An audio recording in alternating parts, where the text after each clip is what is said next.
Taala memberikan firman kita tentang kesehatan yang kesempatan orang kesempatan sholat maghrib berjamaah dan diteruskan dengan majelis taklim yang disampaikan oleh Ustaz Thomas Hasan Usman Al-Isyad yang mengetahui salawat salam dan jawab wajib yang kita bisa kembali sallallahu alaihi wasallam kabar banyak sahabat ibu yang jawab untuk membaca jalan kita harus bisa bersama membaca surah Al-Fatihah Al-Fatihah berarti Nabi Muhammad sallallahu alaihi wasallam wa ala alihi wa sahbihi wa sallam Al-Fatihah.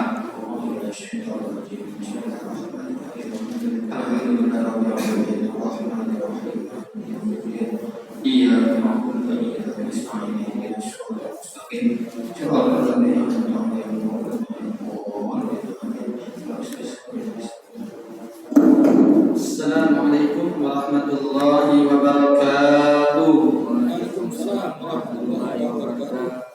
Alhamdulillah alladzi akramana wa iyyakum bi anwaril iman. Wassalatu wassalam ala sayyidina wa habibina Muhammadil Mustafa alladzi unzila alaihi al-Qur'an wa ala alihi wa sahbihi wa tabi'in lakum bi ihsan. Subhanaka la ilma lana illa ma 'allamtana innaka antal alimul hakim. Rabbi shrah li sadri wa yassir li amri wahlul 'uqdatam min lisani yafqahu qawli amma ba'du. Bapak-bapak, ibu-ibu, saudara-saudari, para jamaah Langgar Surya sekalian yang mudah-mudahan kebersamaan kita senantiasa mendapatkan curahan pandangan rahmat, limpahan keberkahan dan kasih sayang dari Allah Subhanahu wa taala. Terutama mari selalu kita panjatkan puja dan puji syukur atas kehadiran Allah Subhanahu wa taala yang pada malam hari ini kembali mengumpulkan kita, memperdengarkan kepada kita perkataan-perkataan hikmah dari seorang yang dekat dengan Allah Subhanahu wa taala, yaitu Al-Imam Ahmad bin Athaillah As-Sakandari, dari kitab yang beliau karang yang bernama Al-Hikam Ibnu Athaillah.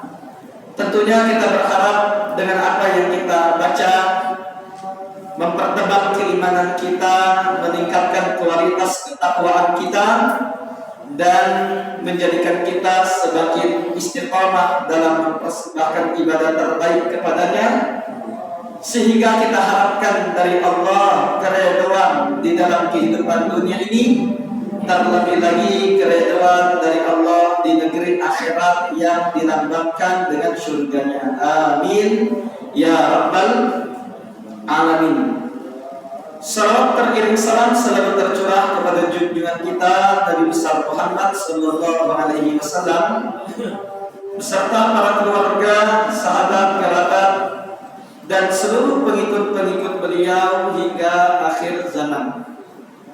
Bapak-bapak, ibu-ibu, saudara-saudari rahimakumullah, pada malam hari ini kita akan melanjutkan perkataan Al-Imam Ibnu Athaillah As-Sakandari, yang dimana pada pertemuan yang lalu sedikit kita mengulang bahwa pengarang menuntun kita untuk benar-benar mempunyai sifat mujahadah, bersungguh-sungguh dalam menghindari dosa-dosa yang besar. Ya. Dikarenakan apa? Dikarenakan dosa-dosa yang besar adalah racun yang mematikan hati, ya, racun yang paling membahayakan untuk hati kita. Yang jikalau seorang terkena racun, jasad mati, maka ini suatu hal yang sangat ditakuti. Kalau itu terkena kepada jasmani, kepada zahir, atau penyakit kanker, penyakit darah tinggi, maka rela orang-orang menjauhi setiap apapun yang menyebabkan penyakit tersebut. Makan daging lemak rela dia tak makan. Ngapa? Karena membahayakan. Ada orang yang kena diabetes, lemak dia ngopi pakai gula. Tapi kalau tahu dia, oh kalau pakai makan gula ini, pakai kopi, pakai gula, minum kopinya, meningkatkan diabetes dia, maka rela dia minum kopinya tanpa gula. Kenapa? Membahayakan dirinya. Maka cat itu juga selayaknya. Ketika kita benar-benar harus sadar dan harus paham bahwa dosa lebih bahaya dari segalanya. Dari diabetes, dari darah tinggi, dari penyakit jantung, dari kanker, maka sikap kita juga harus meninggalkan dosa lebih dari setiap sesuatu yang kita ketahui membahayakan. Kenapa? Karena dosa yang lebih membahayakan dari setiap yang membahayakan. Dan bahayanya tidak cukup di dunia, beda dengan penyakit yang lain. Bahayanya sampai kelak di negeri akhirat. Ya, dalam kubur bahaya, saat dihisab bahaya, saat melintasi jembatan sirat, dosa itu juga yang nyampakkan dia ke dalam api neraka sampai di neraka. Na'udzubillah. Maka sikap kita dengan dosa harus benar-benar kita anti. Kita benar-benar berupaya meninggalkan dosa itu, terutama dosa-dosa yang besar. Nah, tetapi dengan perbuatan dosa, misal ada orang yang sudah terjatuh, dia sudah terjatuh di dalam perbuatan dosa itu, maka pengarang menuntun juga jangan sampai dengan kalian sudah terjebak dan terlumuri dengan dosa membuat kalian putus asa. Inilah yang namanya al-qunut min rahmatillah atau al-ya'as, yang di dalam Al-Quran bahasanya la yai'asu mir rauhillahi illa qaumul kafirun. Tidak ada yang putus asa dari rahmat Allah kecuali orang yang kafir. Kenapa? Karena dia tidak lagi percaya dengan sifat Allah yang namanya Ghaffar atau Ghafur. Ya, kita harus percaya Allah punya sifat-sifat yang baik, sifat-sifat yang sempurna. Salah satu nama dari Allah yaitu Al-Ghafur, yang Maha Mengampuni. Maka di sini orang yang seperti ini, yang dia putus asa, selayaknya dia mempunyai sifat ar-raja, punya pengharapan kepada Allah, dan pastikan kalau dia selagi mengharap kepada Allah, Allah akan terima sebesar apapun dosanya, sebanyak apapun kehilafan dan dosanya. Maka rahmat Allah lebih luas, pengampunan Allah lebih besar. Bahkan kalau dia katanya, sudah Ustaz, aku ditanggung yang sudah banyaknya dosa, tidak mungkin Allah ngampuni. Nah, ini makanya kata Allah tadi yang tidak berarti dia tidak percaya dengan sifat Allah yang namanya Ghaffar, Maha Pengampun. Ya. Jadi tidak boleh kita putus asa dari rahmat Allah. Bahkan adanya dosa yang dia perbuat itu memang kesalahan dia milih jalan kemaksiatan, jalan dosa. Tetapi itu juga hikmahnya Allah Subhanahu wa Ta'ala berikan ujian terhadap dia melakukan dosa untuk benar-benar bermanfaat sifatnya Allah yang Maha Pengampun. Inilah daripada hikmahnya. Ngapo manusia diciptakan Allah ada ujian untuk meninggalkan dosa. Kemudian diinjuk yang namanya hawa akor.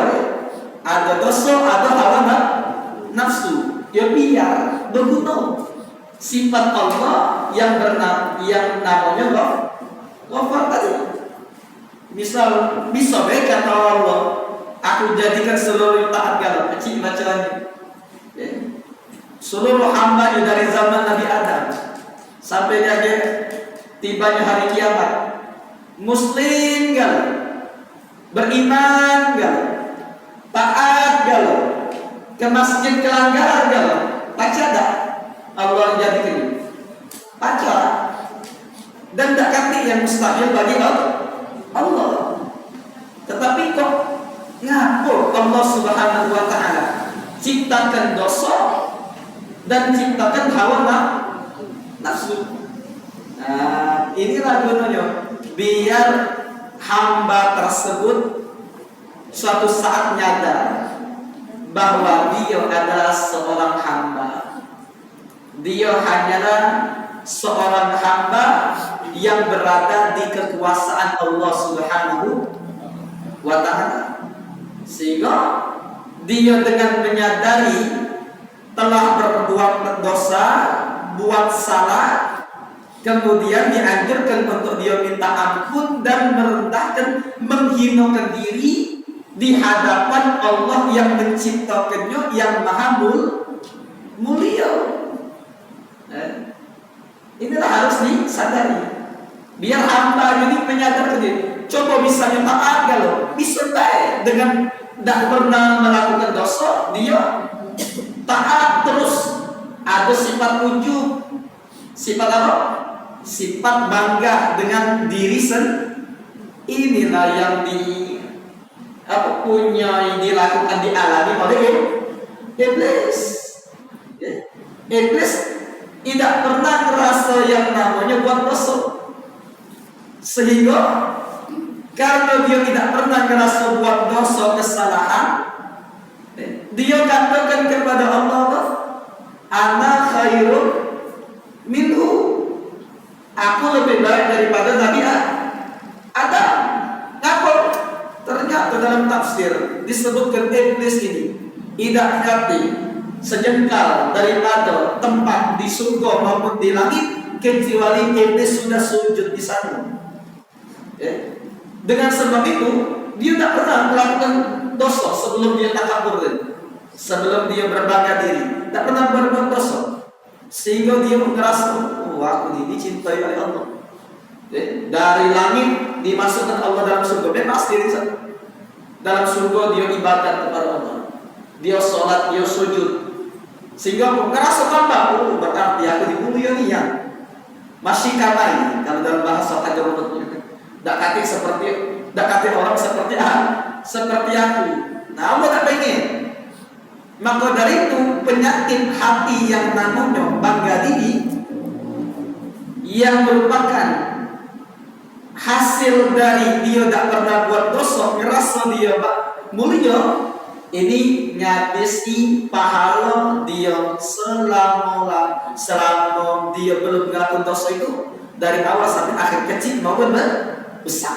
Hilang galau pahala, hilang galau amalan, habis sudah katik lagi sisa. Dengan sebab apa? Sebab penyakit hati tadi. Nah, Al-Imam Ibnu Athaillah ini nak tujuannya. Jangan kalian seperti ciptaan Allah yang siko ini.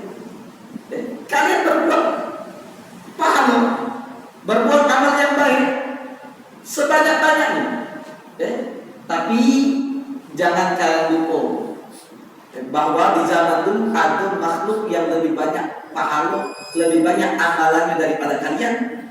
Dengan sifat sikap bangga diri, merasa lebih baik daripada orang lain, maka dicampakkan oleh Allah serendah-rendahnya. Makanya dari sini diciptakan Allah yang namanya dosa. Bahkan kata Allah di dalam hadits qudsi disampaikan oleh Nabi Muhammad SAW, jikalau di dunia ini tidak katik orang yang berbuat dosa, walau annal ibad lam yudnibu, jikalau hamba-hamba Allah tidak katik yang berbuat dosa, kata Nabi Muhammad, la dhahaballahu bihi, niscaya Allah musnahkan, dimatikan Allah. Kenapa? Ya karena mereka yang buat dosa. Jadi sifat Allah Maha Ghafar, Maha Pengampun itu kurang terguna dengan adanya buat dosa. Nah, atau gunanya sifat Ghafar kalau hamba itu bertobat kepada Allah. Kemudian kata Nabi Muhammad SAW, kemudian Allah akan datangkan satu kelompok kaum yang lain, yudhlimun, mereka berbuat dosa, fayastaghfirun, mereka beristighfar, fayaghfir lahum, Allah akan ampuni. Jadi dalam artian sudah kita bahas, tapi sekedar kita ulang lagi. Jadi dalam artian kita di dunia tidak boleh putus asa. Tidak boleh kita ngerasa bahwa Allah tidak mampu untuk ngampuni dosa kita. Jadi harus kita berupaya untuk menghindari dosa besar maupun kecil. Dan jika kita terjatuh dalam perbuatan dosa apapun itu bentuknya, maka kita jangan putus asa.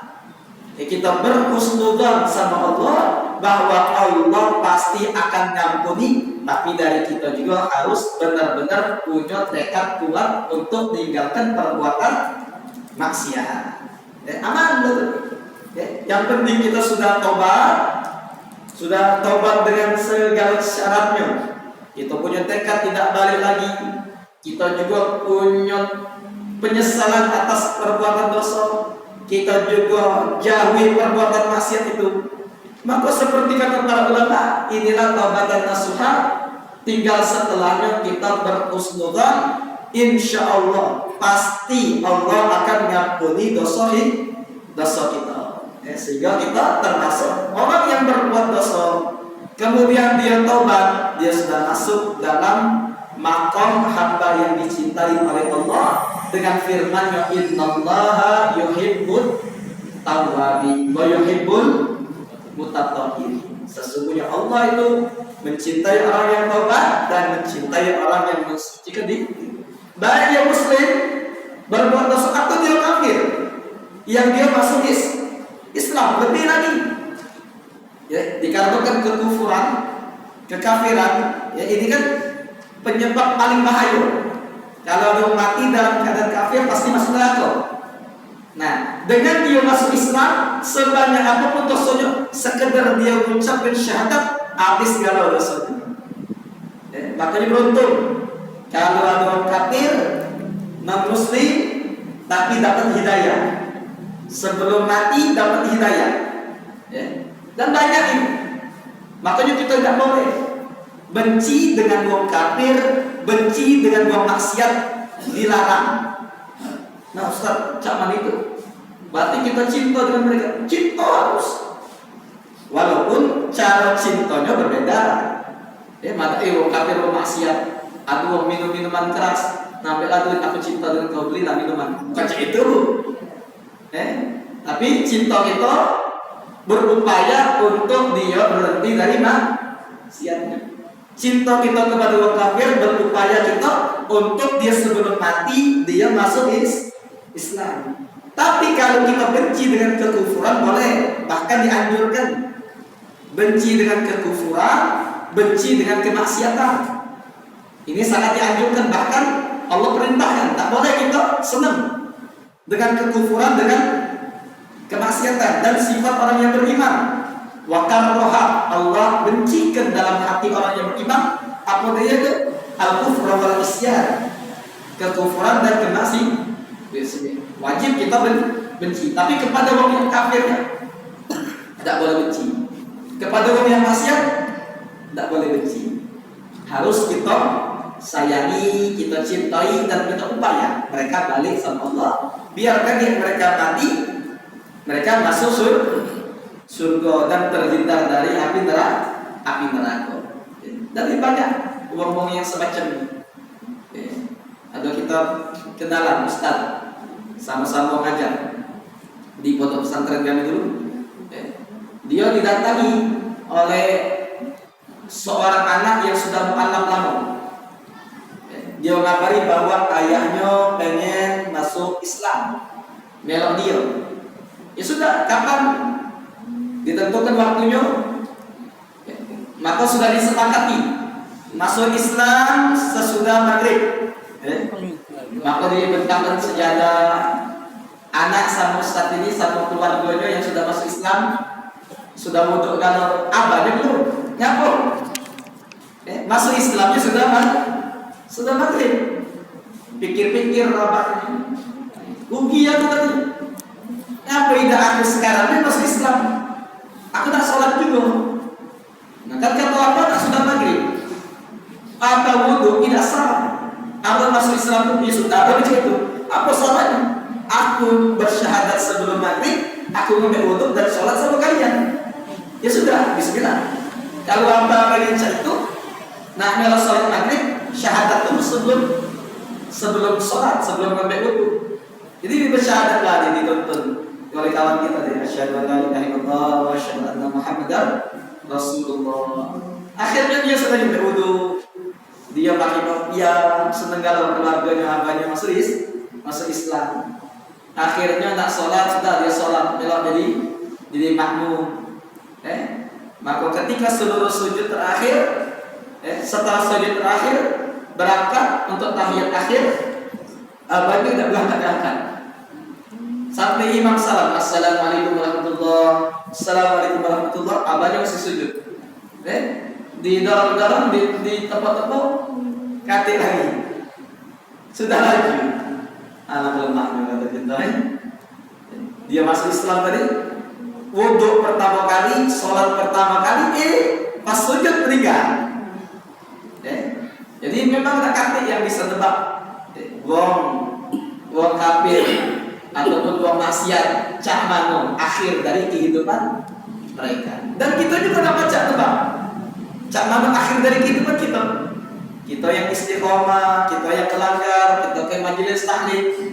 Maka jangan sampai kita merasa bahwa kita lebih baik daripada orang lain. Maka inilah pembahasan yang setelahnya ini. Sebanyak apapun kita punya pahala, sesering apapun kita melakukan ketaatan, maka tidak boleh kita jadikan perantara, menjadikan bahan untuk kita merasa lebih baik daripada orang lain. Kenapa? Karena kita memang tidak tahu akhir dari kehidupan kita. Nah, ini yang nak dikatakan oleh Al-Imam Ahmad bin Athaillah As-Sakandari di dalam perkataan setelah penjelasan kita pada pekan yang lalu. Apa kata beliau? La amala arjalil gulub min amalin yaribu anka syuhudu wa yatahaggaru indaka wujudu. Kata beliau, tidak ada amalan arja